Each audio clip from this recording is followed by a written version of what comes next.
Hi and welcome to the iOS screencast. I'm your host Mohammad Azam, and in this screencast we are going to discuss Swift functions.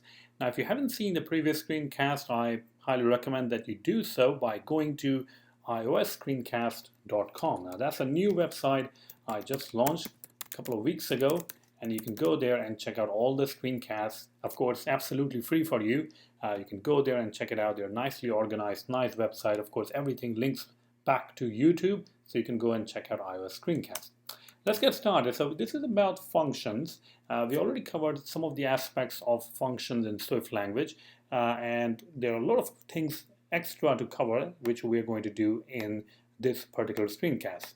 The first one is the external parameter names. All right.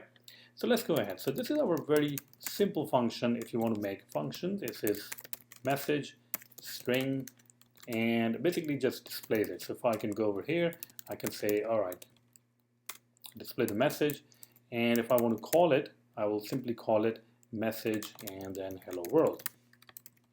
And basically you can see the result on the right hand side, it just displays hello world.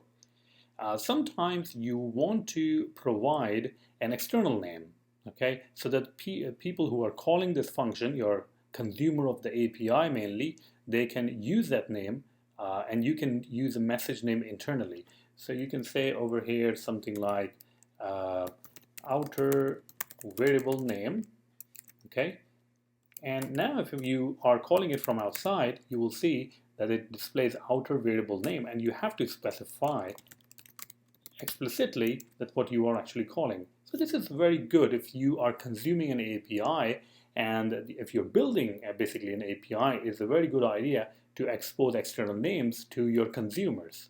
Now sometimes the message, which is the internal name, you want to use that as the external name. So in that scenario, you can simply use a hash sign and it will work as expected. So you can say display, and now your message is also the external name as well as the internal name. So I can simply say hello world, and now this time I have to actually provide the message explicitly that I'm calling or I'm filling up this variable message with the hello world.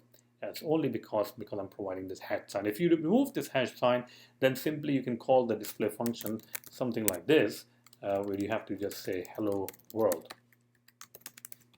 Okay, so that's what the first thing, which is the external parameter name, and also shorthand external parameter names using the hash sign.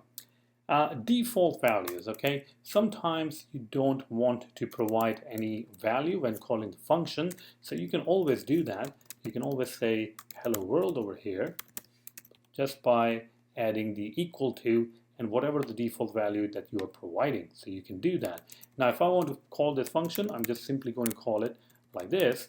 And since it's a default value, it's always going to show me this particular result, which is hello world, since I'm not passing the value. But of course, if I pass in the value goodbye world, then it's going to take that value,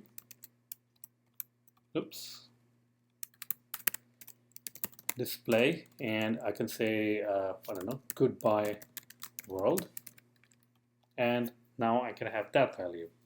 Okay, let's move to the variadic parameters. Now variadic parameters is that once you don't know how many parameters you are going to pass. So I'm just going to say print list and numbers, and over here I can simply say double ...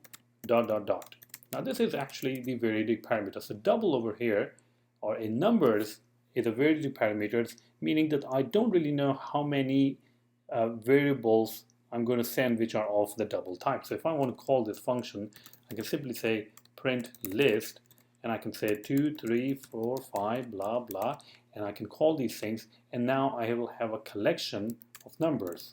So if I say numbers over here, you'll see that all of the values that I'm actually passing over here, they are transferred to the numbers. Now, if you are using variadic parameters, you can only have one variadic parameter in your function, and it has to be the last parameters. So if you have, let's say, a, which is an integer, and b, which is integer, then you should always put the variadic parameter as the last parameter. All right, so that's pretty much it for the variadic parameter.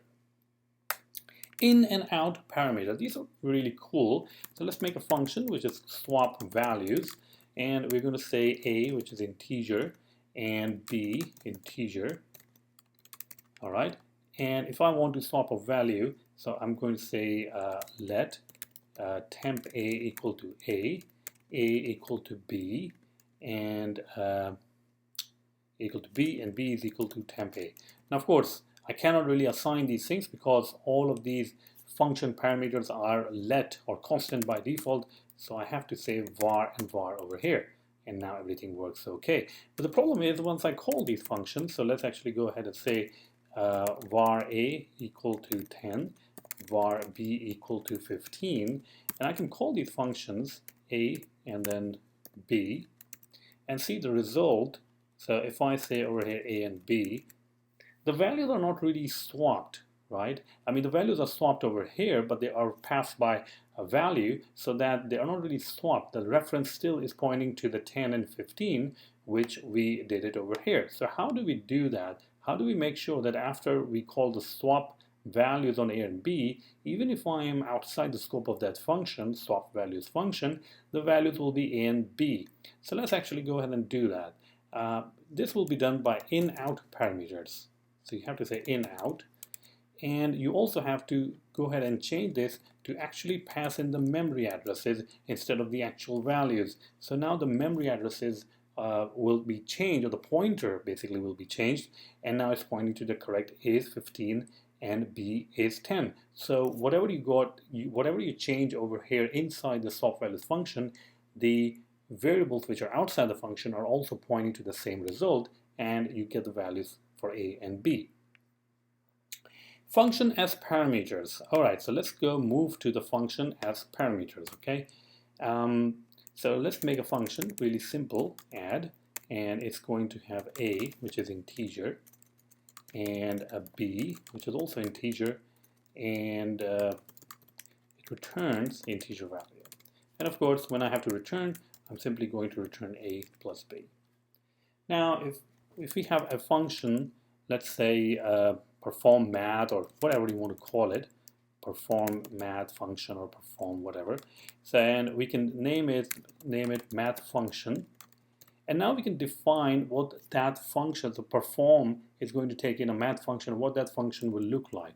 So in our case, it will take in two integers, two parameters, both will be integers, and it will have also